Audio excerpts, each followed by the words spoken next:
What's up, everybody? Welcome to the Flame Entertainment and Sports. It's your boy Rob here. Hope everyone's doing good out there. We have a fun show for you coming your way today. In the entertainment world, if you've been listening, we always start off with some Dancing with the Stars talk.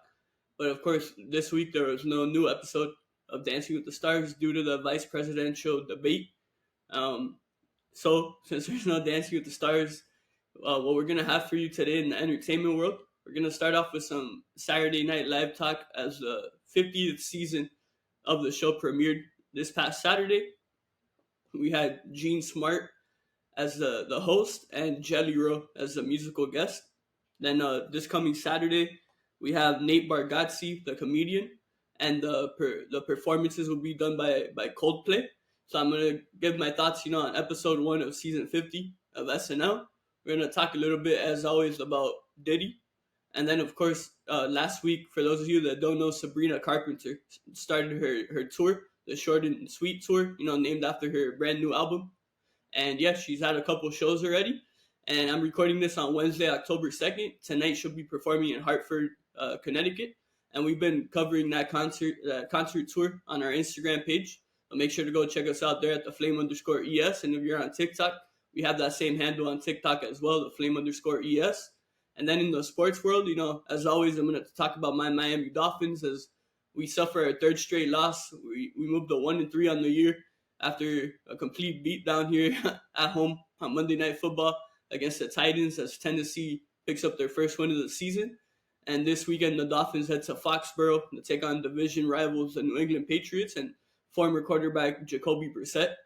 And with that said, I'll also, give some other thoughts around some NFL stuff, including the Kansas City Chiefs and Minnesota Vikings being the only unbeaten teams in the league right now at 4-0. And I'm also going to cover a little bit of some, basketball talk because this week training camp officially started around the NBA. My Miami Heat are currently doing training camp in Baha Mar over there in the Bahamas. And, there's a big trade that went down in the league this past weekend as the Minnesota Timberwolves traded their longtime big man, Karl-Anthony Towns, to the New York Knicks in exchange for Dante DiVincenzo, Julius Randle, and I believe a draft pick. So I'll give some quick thoughts on that trade as well. And then also we have, the MLB Playoffs started. Like I said, I'm recording this on Wednesday, October 2nd. The playoffs started yesterday. And as you can see, for those of you watching here on YouTube, I'm wearing a Reds jersey right here. And this is a Reds jersey of Pete Rose, as I wanted to honor the legend. Unfortunately, we lost him a couple of days ago on Monday. He passed away. The MLB all-time hits king has officially passed away, and I wanted to honor him because he's my dad's favorite baseball player of all time. My dad has a lot of lifelong memories in the baseball world due to the greatness of Pete Rose during his Major League Baseball career. With all that said, I hope you guys enjoy this episode. Make sure to subscribe to us on YouTube, subscribe to us on Apple Podcasts, Spotify, wherever you listen. Share with your friends and family or anyone you think would enjoy this episode. And with that said, let's get into this episode.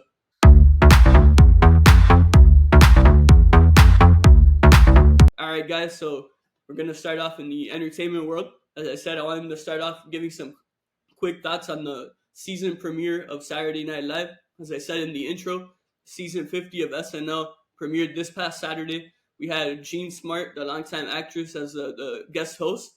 And we had country music singer Jelly Roll as the guest musician. Season 50, right? SNL, it's crazy. I enjoyed this episode. I thought it was, lighthearted and good. Obviously, as always, it was political. It started off, right? The first skit was basically it was a Kamala rally. Then they switched back to a Trump rally.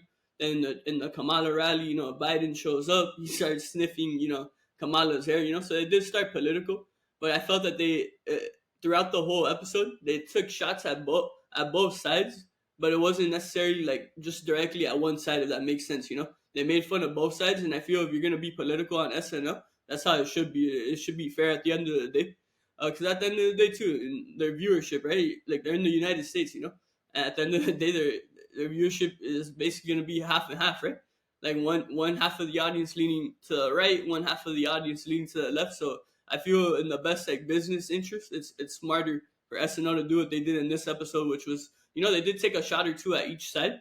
but it wasn't just about one side and lifting up the other one, if that makes sense. So yeah, that's how the episode started. I want to give a shout out to Marcello Hernandez, the Miami native. He's been on the show for a couple years only. He's arguably the funniest person on that show right now.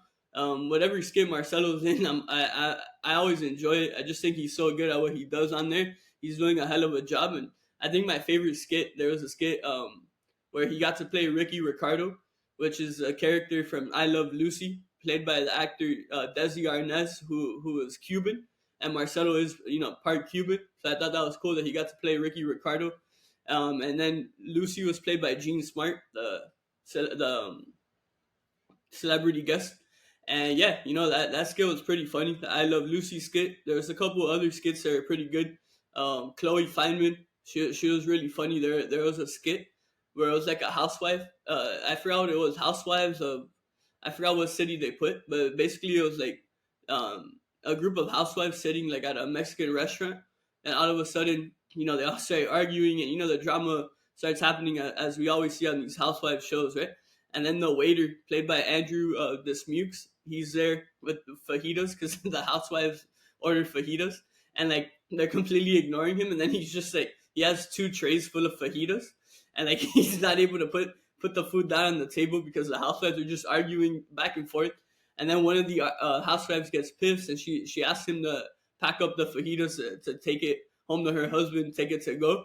He goes in the back. He packs up the fajitas in the plastic containers, like to go containers, and then he comes back and the housewife's gone, and then the other housewives are pissed that they hadn't gotten their fajitas yet. So I thought that was just like, I love those kind of skits the most because they're like so lighthearted, and they're not like meant to be taken serious. I don't think any skit on the show is meant to be taken serious. This is comedy at the end of the day, but one like this specifically, it's just so lighthearted. They're not trying to make fun of like a specific person or anything like that, right? It's just like a lighthearted, stupid skit, and I love those the most because they just bring you pure laughter. Because there's nothing bad or no bad intentions behind it. If that makes sense. But yeah. So with that said, I think that's gonna wrap up my thoughts on that season 50 premiere episode. But as I mentioned in the intro, the second episode of the season will be this Saturday, October 5th, and the guest host will be Nate Bargatze, the comedian. He was on season 49. I watched his episode, and he was pretty funny. And then the musical guest will be Coldplay, who's been on SNL, I feel like, feels like 10 times. Obviously, I'm exaggerating a little bit, but I know Coldplay's been on SNL a couple times, And yeah, so with that said, make sure to check out this week's SNL episode, 11:35 p.m. Eastern Time or 11:39 p.m. Eastern Time on NBC or Peacock. And yeah, I love SNL, and yeah, it was fun that it's back already, season 50. It's a big accomplishment, so congratulations, to everyone over there at Saturday Night Live. So with that said, now we're gonna move a little bit. We're gonna have some quick Diddy thoughts, not as in depth as I did last week. Where I talked about some stories regarding Jay-Z and Clive Davis and people like that. But with that said, there was big breaking news. As I've repeated a couple of times here, I'm recording this on Wednesday, October 2nd. It's 4:19 p.m. Eastern Time right now. But yesterday, on Tuesday, October 1st, there was huge news. Over 120 victims came out in a lawsuit against Diddy. And the youngest victim was 9 years old. And yeah, it's just sick and evil, twisted stuff that we're seeing, come to light and come to fruition in terms of it being public news. Because, a lot of us who have been in the blind item world, we've known about some of these things that Diddy's done over the years for a long time now, right? And so it just feels great, right, to finally see it all come to the public, right, to the public's knowledge. But obviously, it is still sick to read about all the things he's done. And, there's over 120 victims that came out yesterday, like I said. But that said, there is reportedly believed to be even over 1,000 to 3,000 victims that will come out eventually. And it's pretty interesting. The lawyer, actually, that is representing all these victims that came out yesterday, he was actually the one for my football fans out there that has represented the majority of the women who have accused Deshaun Watson of sexual assault, the Browns quarterback. Tony Bubsby is the lawyer's name. But when I saw a video of him announcing this, I was like, oh, that's the same guy that, was suing Deshaun Watson as well. So I'm guessing he like specializes, in helping sexual assault victims. So yeah, some big crazy news. Obviously, I feel like as the days go on, there's gonna be more and more stuff that comes out. There's a lot of talk right now about Kim Porter's book, which if you haven't listened to it, I talked about it on our last episode. Make sure to go check that out. But yeah, Kim Porter's book, for those of you that don't know or didn't listen last week, I bought the book. I read it last week. I mentioned a little bit about it here. And now, people are trying to figure out if it's legit. Did Kim send this to this person, but like with fake stories because she didn't trust the person, and perhaps like this is not like really what Kim was trying to get out there. So people are trying to figure out what Kim was ultimately trying to come to the public that led to her sad death, quote unquote pneumonia. But I think we all know that it was allegedly, Kim was allegedly murdered or poisoned, by someone. But so I know those aren't a lot of thoughts. Like I said, I didn't want to get as in depth as I did last week, because I felt like I gave a lot of information last week revolving Diddy, Jay-Z, and Clive Davis. So I didn't want to go like too overboard and overdo it with the information. And specifically for those of you who haven't tuned in right to last week's episode. But with that said, now our final topic in the entertainment world for this week's episode, I'm gonna be talking a little bit about Sabrina Carpenter as her brand new tour kicked off last week, the Short and Sweet tour, named after her brand new hit album. So I'm gonna put it up here as I'm recording today on Wednesday. Tonight she has a show in Hartford, Connecticut, and she started this show on September 23rd in Columbus, Ohio. She went to Toronto, Detroit. She sold out Madison Square Garden in New York. And the next day she sold out, sorry about that, the Barclays Center in Brooklyn. And like I said, she's in Hartford tonight. She goes to Boston, Baltimore, Philly, back to Canada, back to the U.S. She has a lot of cities. She's currently scheduled to be on tour. Her final scheduled tour date right now is March 26, 2025 in Milan, Italy. So she's gonna be doing the U.S., Canada, and then she's gonna be going overseas to the U.K., France, Germany, Belgium, Netherlands, Italy, Ireland, all those places. So Sabrina, I've been covering this tour on our Instagram at @theflame_es. Thank you to everyone who's liked any of our reels involving that tour. Shout out to all the fans who've gone to these tour stops so far that have posted this great content that I'm able to post on the Flame social media channels. Make sure to follow us over there on Instagram at @theflame_es, on TikTok as well. But yeah, it's been super cool to be covering this tour of Sabrina Carpenter. Obviously, I've done it with the Eras tour for a long time now with Taylor Swift. Did a little bit of the Guts World tour with Olivia Rodrigo. But yeah, there's Sabrina stuff. I decided to post some reels, of her first night in Columbus, Ohio, and thankfully, we had some good traction and good attention on there. So I decided to, that I'll be posting at least a clip or two, for each tour stop that she has on the Short and Sweet tour, because it looks like you guys are enjoying it, and that's the key at the end of the day, that the people are enjoying our content, they're interacting with it, and they're loving it. That's the main goal with our social media content at the end of the day. But yeah, no, for any of you guys attending any of these shows, if you're listening to this and you want to come on here to give your thoughts on the show and what you most enjoyed about it, or anything else you'd want to talk about, make sure to DM us at @theflame_es on Instagram or TikTok. We'd be happy to have any of these carpenters out there who attended one of these shows to come on the podcast and kind of give us more of an inside look as to how the show is, how it is seeing the show in person. But yeah, it's gonna wrap up our entertainment talk for the week. I know it was a quick week in the entertainment world. I just feel there's not as much information out there as there has been for our past episodes, so I didn't want to force anything or over talk about a certain topic that's not really big news or really super appealing, right, to the audience, right? So yeah, it's gonna wrap up my thoughts in the entertainment world for this week. I hope you guys enjoyed it. Now we're gonna switch things up and head into another wonderful world, the sports world.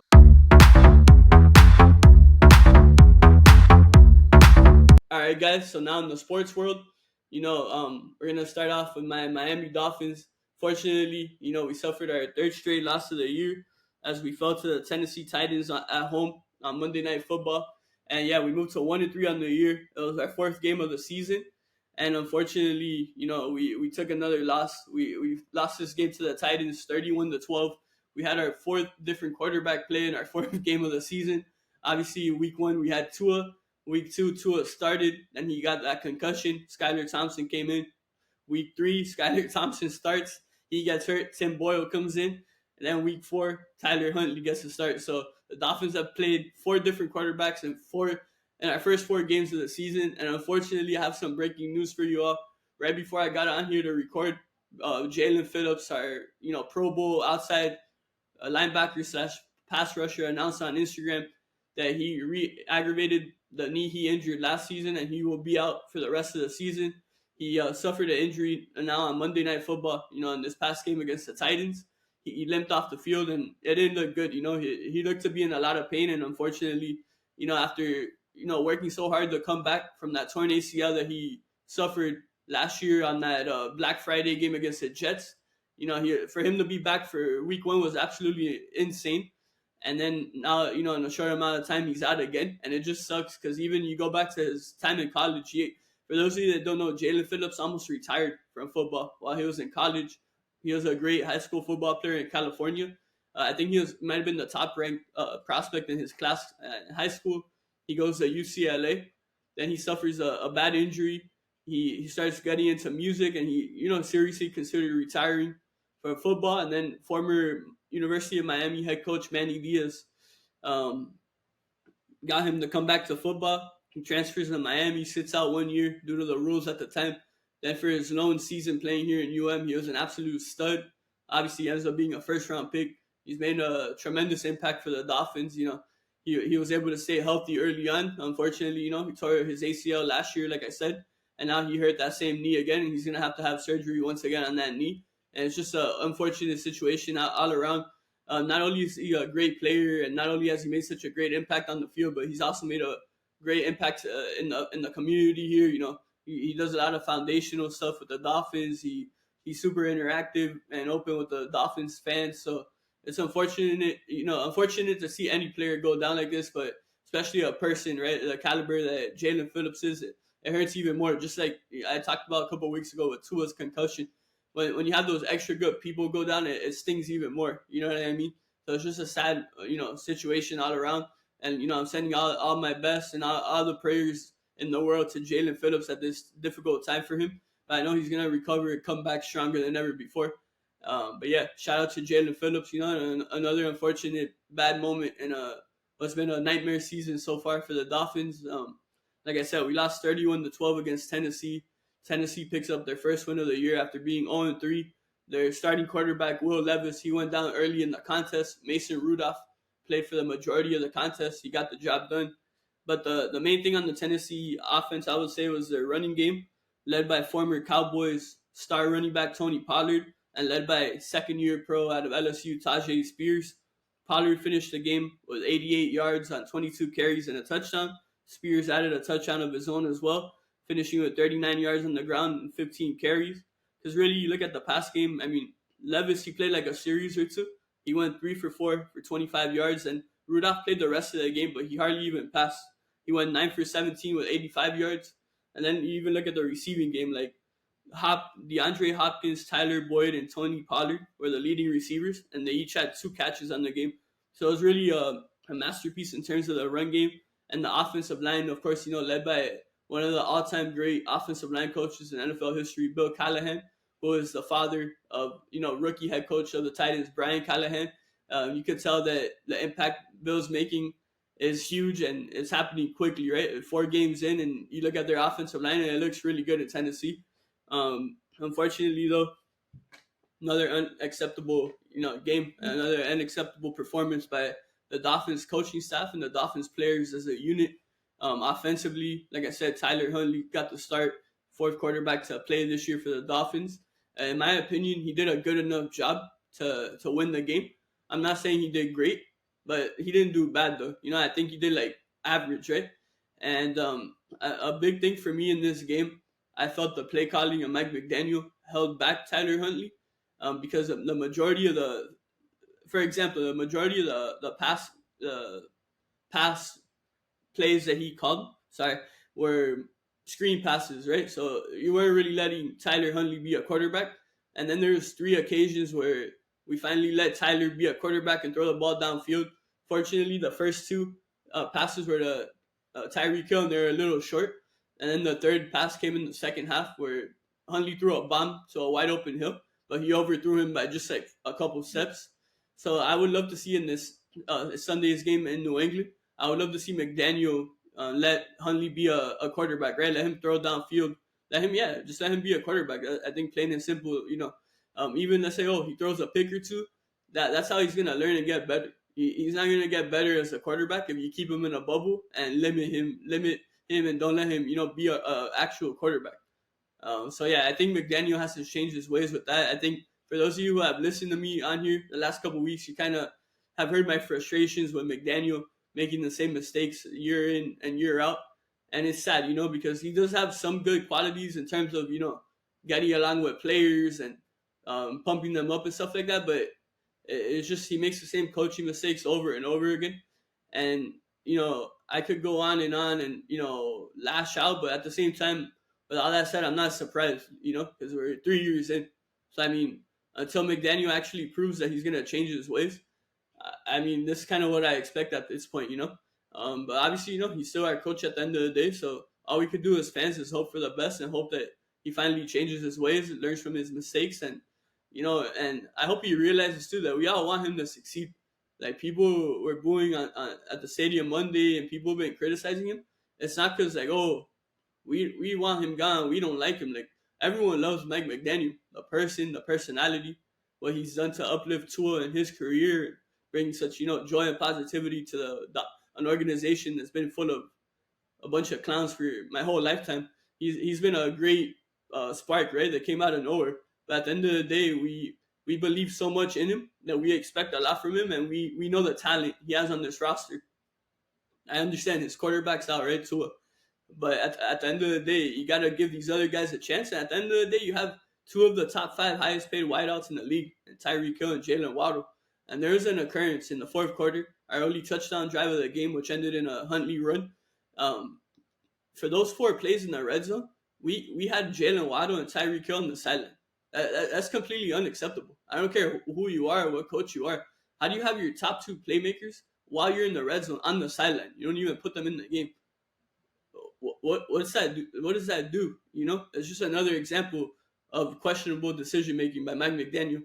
But yeah, guys, I mean, I think that's gonna wrap up my thoughts on the Dolphins because, like I said, I could go on here and lash out and bash them, but it's gonna do no good at the end of the day. I think I gave out my a couple of things I had to get off my chest, and it is what it is. We move on now, and it's one game at a time. At the end of the day, and we head to Foxborough this Sunday, 1:00 against the Patriots. Huntley against Brissett, McDaniel against Mayo. Let's see what happens. Hopefully we get the job done and hopefully we improve to 2-3. I think that'd be great. But hey, it's one play at a time, one possession at a time. I think that's another thing. This team and this coaching staff, they need to remember. It's one play at a time. That's all you guys gotta worry about. Don't be like, we're 1-3. We need a big play. Oh man, like don't panic. Don't panic. It's one play at a time. We believe in you guys. The fan base is upset and disappointed because we know how damn talented this team is. We know how damn smart Mike McDaniel is. We believe. That's why we're so pissed. If we didn't believe and we thought these last couple of years were a fluke, we wouldn't be, mad right now or disappointed. But we believe in you guys. We know you guys could do it. We believe in you guys, Miami Dolphins. Come on, let's get the job done, one play at a time against the Patriots. Let's pick up a big division win. Let's get it done. Let's go. We could do it. So with that said, some other NFL thoughts. So as I mentioned in the intro, we still have 2 unbeaten teams in the league. We have the Minnesota Vikings, who just continue to impress. They picked up a big win against Green Bay. Green Bay did almost come back at the end, but at the end of the day, Minnesota got the job done. Sam Darnold bounced back after a shaky start to the game. He bounced back in the second half. And I would say right now he has to be the front runner for league MVP. As he's led the Minnesota Vikings so far to a 4-0 record. I'm super happy for Sam Darnold. When he came out of USC all those years ago, I wanted him to be the first pick. I've been huge on the Sam Darnold train. I've been shocked to see how his career has unfolded. But hey, I'm super happy to see the success he's having right now in Minnesota. and I hope it keeps going for him. And the other unbeaten team in the league, the back-to-back champions, Kansas City Chiefs, find a way once again, another nail-biting win for them. They're down 10-0 early. They came back and scored 17 unanswered points to beat the Chargers 17-10, moved to 4-0. Unfortunately, they did suffer a huge loss as a star wideout. Excuse me. Shout out Vicky Bakey, by the way. If you guys are watching, drinking some Vicky coffee. With that said, yeah, no, they did have one loss in the game. However, the Chiefs, they lost their number one receiver, Rashee Rice, the second-year pro. He's a tremendous receiver, tremendous asset for that offense.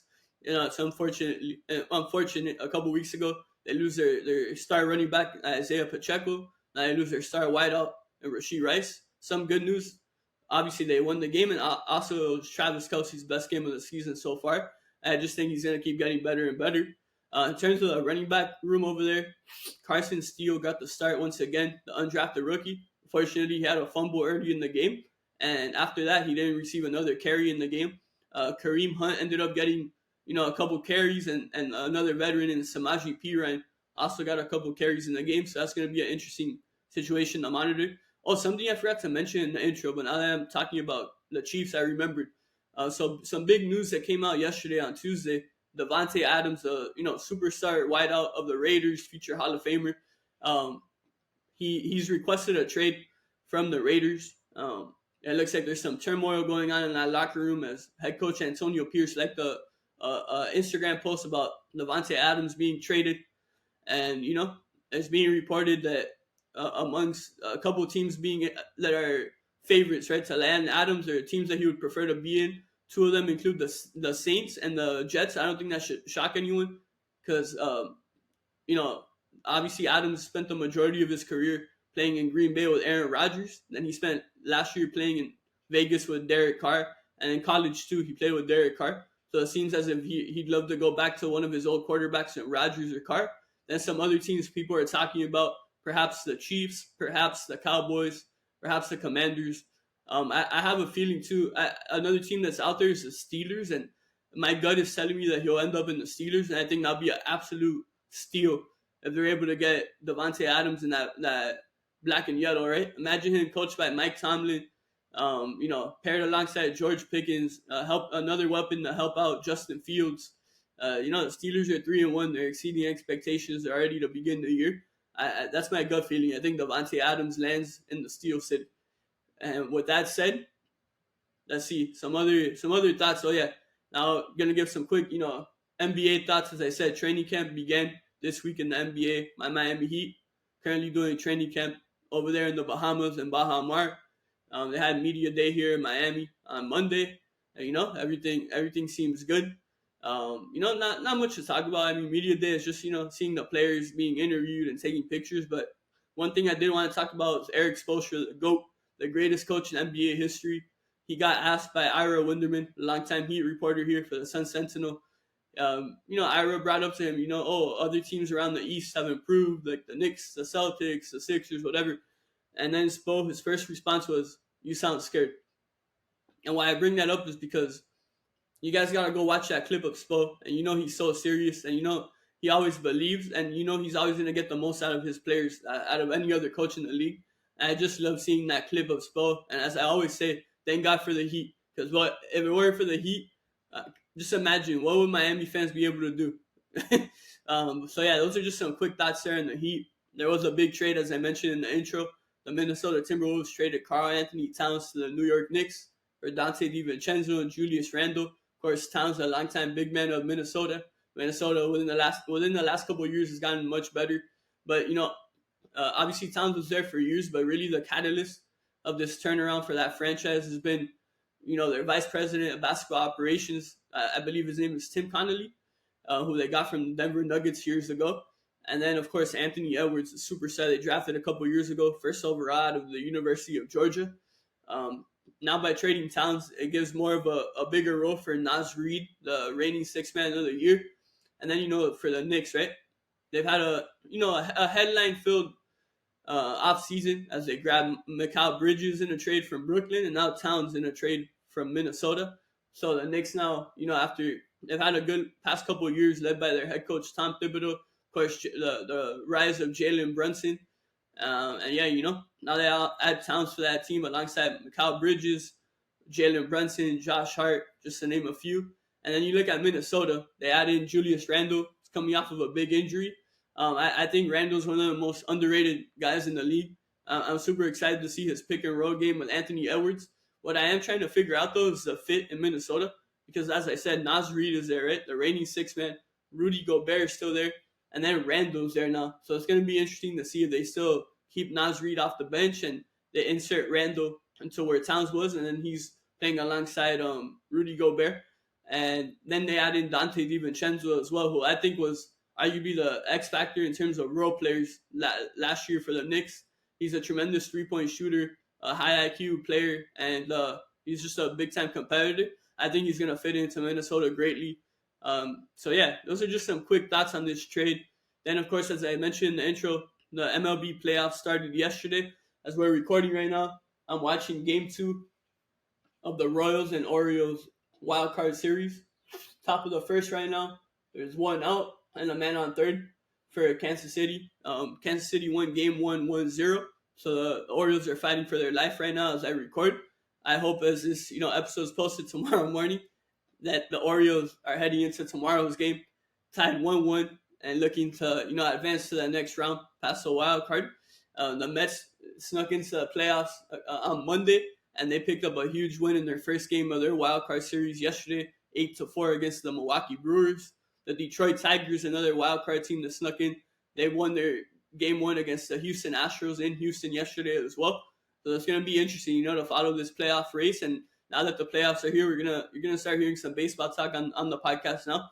And once again, I mentioned him in the intro, but shout out to Pete Rose once again. Those of you watching here on YouTube, you see me wearing this Reds jersey here of Pete Rose, my dad's all-time favorite baseball player, the man with the most hits in MLB history. Rest in peace, Pete Rose. Thank you for changing the game. And most importantly, on a personal level, thank you for giving my dad so many lifelong memories that he'll never forget. But yeah, I hope you guys enjoyed this sports segment of today's episode of the Flame Entertainment and Sports.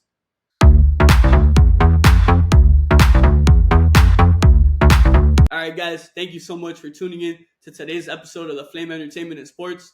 I hope you guys enjoyed it. Make sure to subscribe to us on YouTube, Apple Podcasts, Spotify, or wherever you get your podcasts. Make sure to follow us on Instagram and TikTok at the Flame_ES. I hope you guys enjoyed these entertainment topics and sports topics. Make sure to stay tuned.